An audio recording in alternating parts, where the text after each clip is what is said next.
अस्सलाम वालेकुम। कैसे हैं मेरे क्यूट से व्यूवर्स। आई होप आप सब बहुत ही ज़्यादा अच्छे होंगे। आप अच्छे हैं तो मैं भी बहुत ही ज़्यादा अच्छी हूँ। और हाँ गाइस, एक छोटी सी रिक्वेस्ट करना चाहती हूँ कि प्लीज़ यार चैनल को सब्सक्राइब कर दो, वीडियो को लाइक कर दो। नेहा और ऋषिका की लव स्टोरी की प्रीवियस पार्ट में आप लोगों ने देखा ही था जो हमारी नेहा और ऋषिका होती हैं, वो लोग ऐसे ही पिकनिक मनाने के लिए आए होते हैं और दोनों के बीच में काफ़ी कुछ होता है और ऐसे इन लोगों का काफ़ी अच्छा टाइम चल रहा होता है। ये लोग मस्ती भी करते हैं, नाराज़गी, सब कुछ होता है। अब आगे इन लोगों को काफ़ी दिन हो चुके हैं यहाँ पे। फिर जो दादी माँ होती है उनकी तबीयत कुछ ज़्यादा ही सीरियस होने लग जाती है। फिर जो हमारी नेहा होती है वो दादी माँ के पास आती है और दादाजी को बोलते हैं कि बस अब हमें कहीं नहीं घूमना, अभी हमें घर चलना चाहिए क्योंकि दादी माँ की तबीयत दिन ब दिन ख़राब ही होती जा रही होती है। ऐसे ही इन लोगों ने फाइनली प्लान बना लिया होता है कि लोग वापस से घर जा रहे हैं। और ऐसे ही रास्ते में काफ़ी दफ़ा दादी माँ की बहुत तबीयत ख़राब हो जाती है, दादी माँ काफ़ी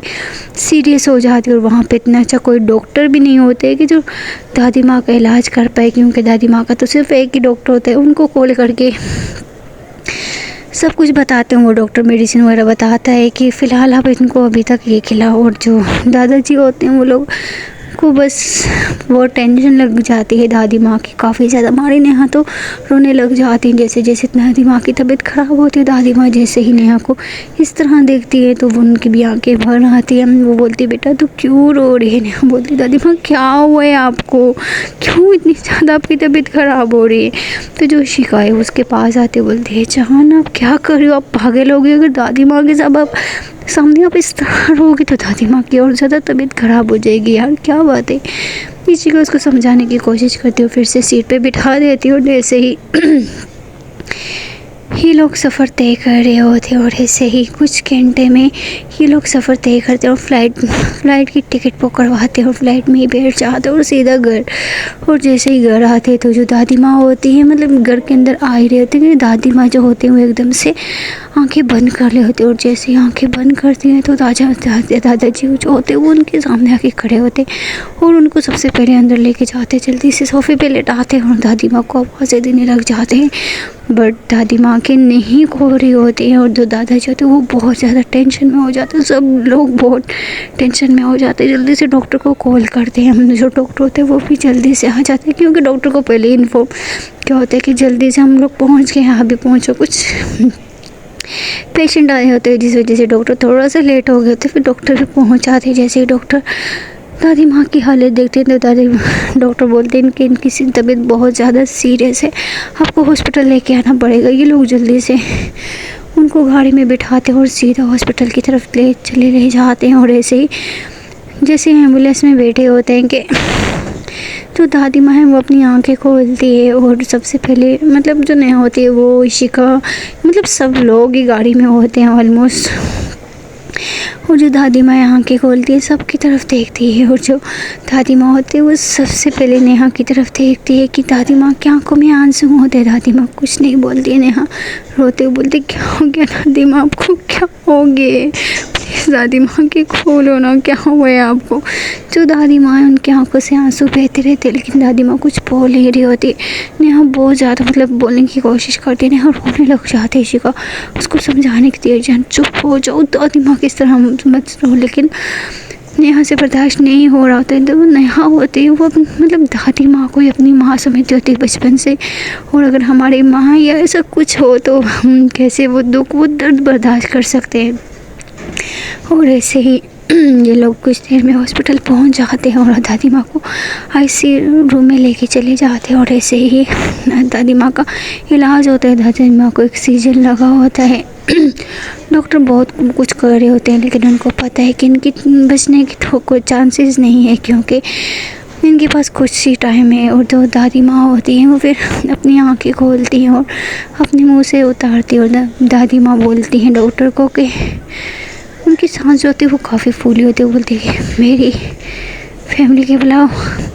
जो डॉक्टर होते हैं वो समझ चुके होते हैं, डॉक्टर आप सबको बुलाते हैं, बोलते हैं कि आपको पेशेंट आपको बुला रहे हैं। और सब लोग भागे भागे दादी माँ के पास जाते। दादी माँ ऐसे ही सब लोगों को देखती हैं और नेहा इशिका सबको, दादी माँ इशारे से नेहा और इशिका को अपने पास बुलाती हैं और मतलब बोल नहीं पा रहे तो बहुत मुश्किल से बोलती हैं, इशिका बेटा मेरी बेटी और मेरी फैमिली का बहुत ख्याल रखना, ओके ना, ऐसा बोलती हैं। फिर जो नेहा होती है उनके पास आती बैठती, उनका हाथ पकड़ती, बोलती आप ऐसा क्यों बोल रही हो यार, क्या हुए दादी मैं ऐसा क्यों बोल रही हूँ, डॉक्टर साहब मेरी दादी माँ ठीक हो जाएंगी ना। डॉक्टर साहब कुछ नहीं बोलते, वहाँ से चले जाते हैं।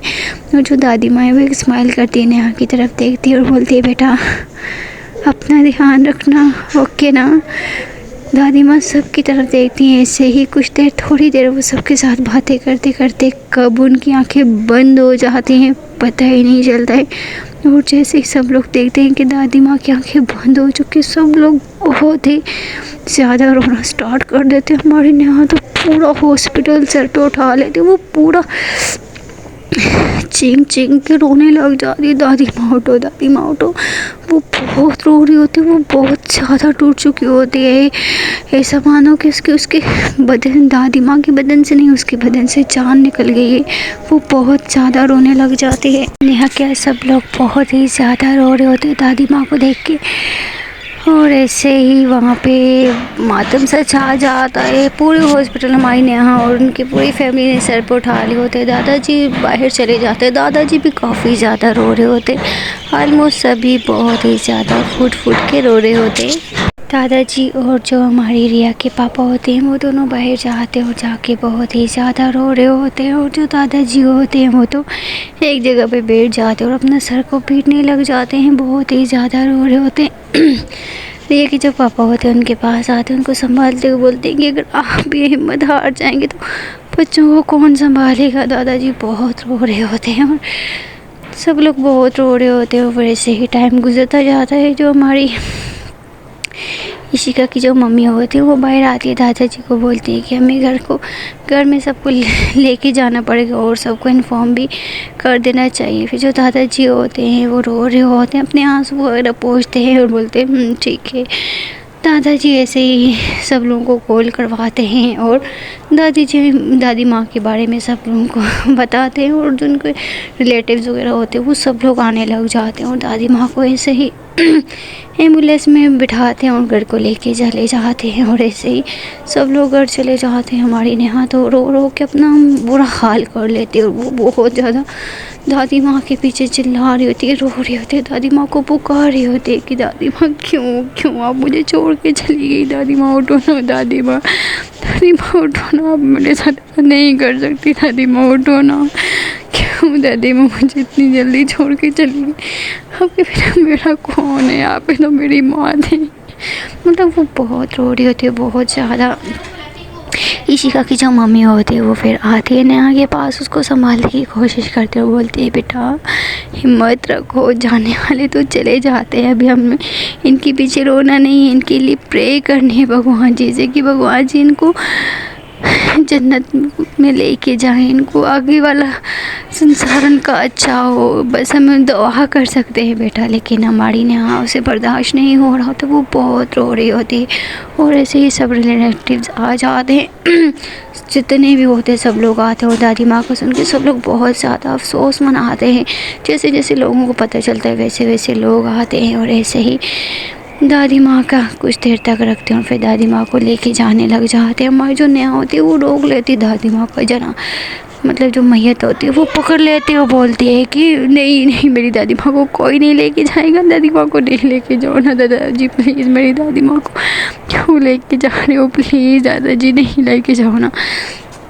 फिर जो हमारी इशिका होती है वो उस नेहा के पास आते उसको संभालते हुए बोलती है जान प्लीज़ कुछ नहीं कर सकते हैं, ऐसा बोल के उसको संभालती है और अपने साथ पीछे कर लेते हैं। और दादाजी जो होते हैं वो दादी माँ की मैयत को लेके चले जाते हैं। यहाँ पे जैसे सब लोग बहुत रो रहे थे, हमारी नेहा तो रो रो के पागल से हो जाती है, उसे बर्दाश्त नहीं हो रहा होता है। वो हमारी इशिका को हक करके बहुत रो रही होती है, बोलती है मेरी दादी माँ चली गई जान मुझे छोड़ के, मेरी माँ चली गई, मेरी दुनिया चली गई, अब किसको दादी माँ बोलूँगी। मतलब वो बहुत रोते हैं, बहुत बहुत बहुत ज़्यादा रो रहे होते हैं। इशिका की मम्मी आते उसको हक करते और बोलते हैं बेटा क्या कर सकते हैं, भगवान जी ने हमें भी बहुत दुख है बेटा, अब हम क्या कर सकते हैं, जो भगवान जी चाहते वही होता है ना। नेहा बहुत रोती है, बहुत रोती है। सब रिलेटिव्स वहीं पे होते हैं काफ़ी ज़्यादा दूर दूर से आए होते हैं और ऐसे ही ये सब लोग बस बैठे होते हैं और अफसोस मना रहे होते हैं। वहाँ दादाजी लोग जो होते हैं वो सब कुछ करके क्रियाक्रम करके वो भी घर आ जाते हैं। दादाजी भी अंदर से फुली टूट चुके होते हैं और दादाजी अकेले पड़ चुके होते हैं। रिया के पापा दादाजी को काफ़ी संभालने की कोशिश करते हैं, लेकिन बोलते हैं कि अगर हमारा हम सफ़र चला जाए तो इंसान पूरी तरह टूट जाता है। उसको मतलब जिसके लिए वो घर जाता था, जिसके लिए वो जाता था, मतलब वो आगे 1% हो ही ना कि उसका मन कैसे करेगा कि वो घर जाए।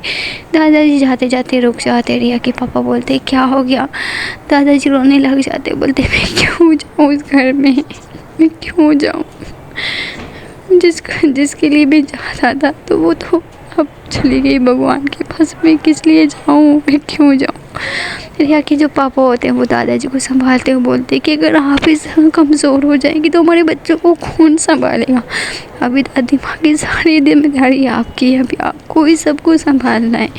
दादाजी बोलते नहीं मैं नहीं संभाल सकता हूँ, भगवान जी उसकी जगह मुझे ले जाते ना, क्यों मेरी क्यों उसको ले गए। मतलब बहुत रो रहे होते हैं यहाँ पे सब लोग, काफ़ी ज़्यादा परेशान होते हैं। दादाजी भी जाते हैं घर में, नेहा दादाजी को हक करते और बहुत रो रहे थे दोनों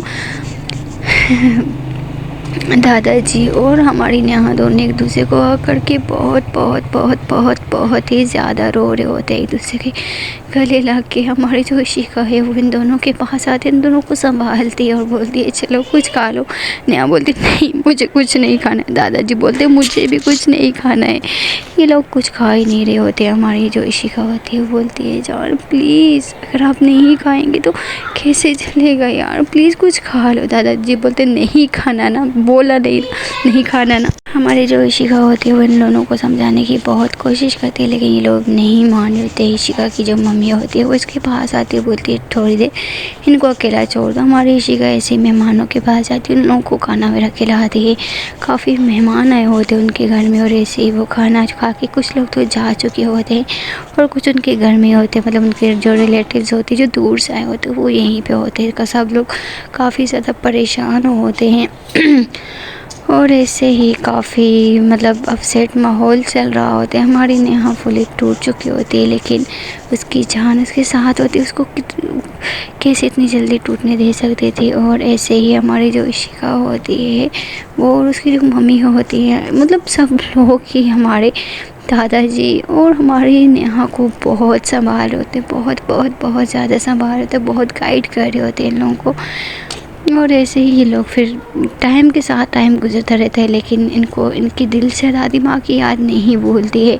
फिर जो हमारी इशिका होती है उसको कॉल पे कॉल आने लग जाते हैं, क्योंकि यूएस में हम लोगों का बिज़नेस होता है तो वो छोड़ के तो नहीं आ सकते होते हैं काफ़ी कॉल आने के बाद भी। लेकिन फिर भी हमारी जो इशिका होती है वो ठीक 10 दिन हो चुके होते हैं दादी माँ को। फिर जो इशिका होती है वो अपनी हिम्मत करती है और दादाजी के पास जाती है और बोलती है दादाजी अभी हमें चलना चाहिए, पीछे ऑफिस से बहुत ज़्यादा काम है और कॉल पे कॉल आ रही है। हमारे जो रिया के पापा होते हैं वो भी यहीं पे होते हैं, वो भी नहीं गए होते हैं।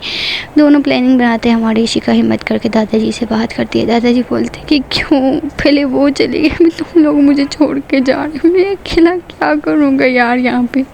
फिर जो इशिका होती है बोलती दादाजी आप चलो ना, अब हमारे साथ चलें, वो मेरा ऑफिस नहीं वो आपका है, चलें दादाजी। हमारे दादाजी नहीं मान रहे होते क्योंकि दादी माँ तो नहीं होती और दादाजी अकेले यहाँ पे क्या करेंगे। हमारी जो इशिका होती है उसने प्लानिंग बना ली होती है कि दादाजी को भी हम साथ में ही लेके जाएंगे। ये दादाजी तो पहले नहीं मान रहे होते। फिर जो दादाजी होते हैं वो फिर सोचते हैं कि मैं अभी अकेला यहाँ पे क्या करूँगा, मुझे अपनी पोती के साथ ही जाना पड़ेगा। एक तरफ तो वो जा नहीं रहे होते, बोलते कि अच्छी बात नहीं, अपनी बेटी को ससुराल में रहना अच्छी बात नहीं है। फिर जो हमारी इशिका है वो बोलती है दादाजी मैं आपकी बेटी नहीं हूँ। इशिका की जो मम्मी होती है वो जाके खड़ी हो जाती है, बोलते मैं आपकी बेटी नहीं हूँ, बेटी नहीं हूँ मैं, क्या मतलब सब लोग दादाजी के पास जाते हैं, बोलते हैं हम आपके कुछ नहीं लगते हैं। फिर जो दादाजी होते हैं बोलते हैं ठीक है। फिर जो दादाजी होते हैं वो सोचते हैं कि अभी अपने बिज़नेस का क्या करूँगा मैं। फिर जो दादाजी का बेटा होता है, जी हाँ, वो भी आया होता है, लेकिन यहाँ उससे बिल्कुल बात नहीं कर रही होती है। दादाजी जो होते हैं वो अपने बेटे से बात करते हैं, बोलते हैं कि ये ऑफिस सब कुछ तुम्हारा, मैं जा रहा हूँ अपनी पोती के साथ उसके घर पे। उनका जो बेटा होते हैं वो अपने बाप के पाँव पकड़ लेते हैं और बोलते हैं नहीं पापा, नहीं नहीं, अब मैं आपका बेटा हूँ, मैं मानता हूँ, मैं बहुत गलतियाँ की, मैं बहुत गुनहगार हूँ। और जो हमारी नेहा की मम्मी होती है उनको उनके हस्बैंड ने ही मारा होता है, इन्होंने ही मारा होते हैं। इनके बीच में कुछ लफड़ा हो गया था, तो इस वजह से ही हमारी नेहा की मम्मी को हमारे नेहा के पापा ने कत्ल कर दिया था। इस वजह से वो पूरी ज़िंदगी हमारी नेहा अपने पापा से नफ़रत करती थी, ये बात थी। और ऐसे ही जो हमारी नेहा के पापा होते हैं वो अपने पापा के पाँव पकड़ लेते हैं, बोलते हैं प्लीज़ मुझे माफ़ कर दो, प्लीज़ पापा मुझे माफ़ कर दो, आज की वजह से गलती कभी नहीं होगी, हर इंसान को माफ़ी मिल जाती है, प्लीज़ मुझे माफ़ कर दो। नेहा से भी माफ़ी मांगते, लेकिन नेहा आज भी वही नेहा होती है, वो बिल्कुल माफ़ करने के मूड में नहीं होती, बोलती चले जाओ, तुम कौन हो, बदतमीज़ी करने लग जाती। हमारी जो इशिका होती है वो नेहा का हाथ पकड़ती, बोलते मेरी बात सुनो, आई नो, मानती हूँ मुझे बोला नहीं चाहिए, लेकिन देखो छोटी सी दुनिया है, हम एक दूसरे से झगड़ा करके बैठते, इससे अच्छा है कि हम हाथ मिला लें, जो हो गया भूल जाओ, जो इंसान के नसीब में लिखा होता है ना वो हो के रहता है। और नेहा तुम अपने पापा को माफ़ कर दो, कितनी बार तुमसे माफ़ी मांगते, वो इस बात को अभी तक अफसोस कर रहे हैं। फिर जो हमारी नेहा के पापा होते हैं वो बहुत माफ़ी मांगते हैं, हमारी जो इशिका होती है वो फिर नेहा और उसके पापा में सुलह करवा देते हैं। और जो नेहा होती है वो पहले तो बिल्कुल भी मान नहीं रही होती, लेकिन हमारी इशिका उसको मनाए तो वो माने नहीं, ये तो हो नहीं सकता है। और ऐसे ही इन सब लोग एक हो जाते हैं। और जो हमारी नेहा के पापा होते हैं बोलते हैं कि मेरे पापा मेरे साथ रहेंगे, और बेटा तुम लोग चाहो तो तुम लोग भी यहीं पे रहो ना, अब यूएस जाने की कोई ज़रूरत नहीं, और हाँ तुम लोग को यहाँ पे कोई खतरा नहीं है, मैं हूँ तुम लोगों के साथ। फिर जो हमारी नेहा इशिका की मम्मी होती है बोलती है हाँ ना बेटा, मेरा भी वहाँ पे मन नहीं रखते, अपना इंडिया अपना ही होता है, मुझे भी नहीं जाना है। हमारी रिया की मम्मी और इशिका की मम्मी तो रुक जाती है, बोलती हम तो नहीं जा रहे, हम तो यहीं पे रुकेंगे। फिर जो सब लोग होते हैं वो प्लान बना रहे थे कि हम बाहर नहीं जाएंगे, अपनी इंडिया में ही बाहर वाला भी ऑफिस होगा, लेकिन वहाँ जो रिया के पापा होते हैं वो बोलते हैं कि मैं बाहर ही काम करूँगा, अगर तुम सबको यहीं पे रहना है तो तुम लोग यहीं पे रहो। और जो हमारी नेहा और इशिका होती है वो लोग भी बोलते हैं कि हम भी बाहर ही चले जाएंगे। ये तीनों लोग प्लान बना चुके होते हैं कि हम लोग बाहर जाएंगे और ये सब लोग यहीं पर इंडिया में रहेंगे, रिया और विधि भी यहीं पर रहेंगी। और ऐसे ही ये लोग यहीं पे रुक जाते हैं। नेहा और हमारी जो इशिका होती है और रिया के जो पापा होते हैं ये लोग चले जाते हैं यूएस में। और जो रिया के पापा होते हैं वो बस काम में होते हैं, और हमारी नेहा और जो इशिका होती है वो घर में होते हैं। और हमारी जो नेहा होती है वो ऐसे ही एक दिन बैठी होती है और इशिका को बोलती है कि जान सुनो ना। फिर जो हमारी इशिका होती है बोलती है हाँ बच्चा क्या हो गया। हमारी नेहा बोलती है कि जान मुझे आपसे कुछ चीज़ चाहिए। फिर जो हमारी नेहा होती है वो ऐसा बोलती है, इशिका बोलती है हाँ मेरी जान क्या चाहिए आपको। नेहा बोलती है मुझे हमारा बेबी चाहिए, जिस पे हमारी इशिका स्माइल करती बोलती है अच्छा जी इतनी जल्दी। नेहा बोलती है हाँ मुझे नहीं पता, मुझे चाहिए। ये लोग अब बेबी की प्लानिंग स्टार्ट कर देते हैं। वहाँ पे बहुत अच्छे अच्छे डॉक्टर होते हैं। फिर ऐसे ही लोग डॉक्टरों के पास जाते हैं, अपना ट्रीटमेंट वगैरह करवा रही होती हैं दोनों। और ऐसे ही कुछ टाइम 2-3 मंथ दोनों एक दूसरे के साथ मेहनत करती हैं, डॉक्टरों के पास जाती है, सब मेडिसिन टाइम पे सब कुछ खाती हैं। और ऐसे ही एक दिन हमारी जो नेहा होती है वो सच में माँ बन जाती है। और जैसे ही सब लोगों को ये पता चलता है सब लोग बहुत खुश हो जाते हैं, और सब लोग अगले दिन ही यूएस आ जाते हैं हमारी नेहा और इशिका के पास। हमारी इशिका की मम्मी भी बहुत खुश, सब लोग बहुत खुश होते हैं। हमारी नेहा के पापा भी आ जाते हैं, सब लोग इतने ज़्यादा खुश होते हैं कि उन लोगों ने एक बहुत ही बड़ी पार्टी रखी होती है। और जो हमारी नेहा के पापा होते हैं वो इतने मतलब इतना अच्छा पार्टी देते हैं कि लोग भी, वहाँ के लोग भी देख के बहुत शौर रह जाते हैं, क्योंकि उनको बहुत खुशी होती है कि उनकी बेटी माँ बन गई। वो लोग बहुत जश्न मनाते हैं, बहुत बहुत बहुत खुशियाँ मनाते हैं। खुशियाँ मनाने के बाद ये सब लोग फिर चले जाते हैं इंडिया। और हमारी जो इंडिया की माएँ होती हैं गोद भराई, तो जैसा कि आपको पता है वहाँ के कुछ नेगेटिव माइंड के लोग, लेकिन इन लोगों को तो कोई फ़र्क नहीं पड़ता है। कोई क्या बोले, हमारी इशिका की मम्मी ने बोला था कि 8वें महीने में हम अपनी बहू का गोद भराई करेंगे, और ऐसे ही टाइम गुजरता रहता है। हमारी जो इशिका होती है वो ऑफिस बहुत कम जाती है और हमारी नेहा का बहुत ख्याल रखती है, बहुत बहुत बहुत ज़्यादा ख्याल रखती है। हमारी जो रिया के पापा होते हैं वो ऑफिस संभालते हैं और इनका ऑफिस काफ़ी अच्छा जा रहा था, दोनों ही इनके ऑफिस बहुत अच्छे जा रहे थे। अभी ये लोग बहुत मतलब काफ़ी रईस फैमिली हो चुके थे, पहले भी ये थे लेकिन अब तो कहीं दुगना हो चुके हैं। हर जगह मतलब इनके नाम, इनकी फैमिली, मतलब हर जगह चर्चे ही होते हैं इन लोगों के मीडिया में। और ऐसे ही नेहा के 9 मंथ गुजर चुके होते हैं तो ये लोग आ जाते हैं इंडिया में, और जो हमारी इशिका की मम्मी और रिया की मम्मी और दादाजी होते सब लोग बहुत खुश हो जाते हैं और ऐसे ही इसकी गोद भराई की रस्में स्टार्ट कर लेते हैं। और ये इंडिया के मतलब बहुत अच्छे लोगों को बुलाते हैं, सजावट करवाते हैं, बहुत खुशियाँ मनाते हैं। हमारे जो नेहा होते हैं इसकी गोद भराई की जाती है। सब लोग, जो लोग मतलब इस चीज़ को समझते हैं वो आते हैं और जो नहीं समझते तो उनको ये लोग बुलाते भी नहीं हैं। मतलब ये फैमिली के ही होते हैं, सब लोग बहुत खुश होते हैं। हमारी नेहा माँ बन चुकी होती है और ऐसे ही उनकी बहुत पढ़ाई भी ख़त्म हो चुकी होती है। हमारी नेहा बहुत खुश होती है। हमारी जो रिया की मम्मी होती हैं, सॉरी इशिका की मम्मी होती हैं, वो बोलती हैं कि मैं चाहती हूँ कि मेरा जो पोती या पोता हो वो इंडिया में ही हो। मैं नहीं चाहती हूँ कि हमारा बच्चा कोई बाहर के देश में हो, बट मैं यही चाहती हूँ कि हमारा पोता यहीं से हो। मतलब डॉक्टर ने पहले ही बता दिया था कि इनका पोता होगा। सो गाइस, देखते हैं कि अगले पार्ट में क्या होता है। छोटी सी रिक्वेस्ट करना चाहती हूँ यार, प्लीज़ चैनल को सब्सक्राइब कर दो और वीडियो को लाइक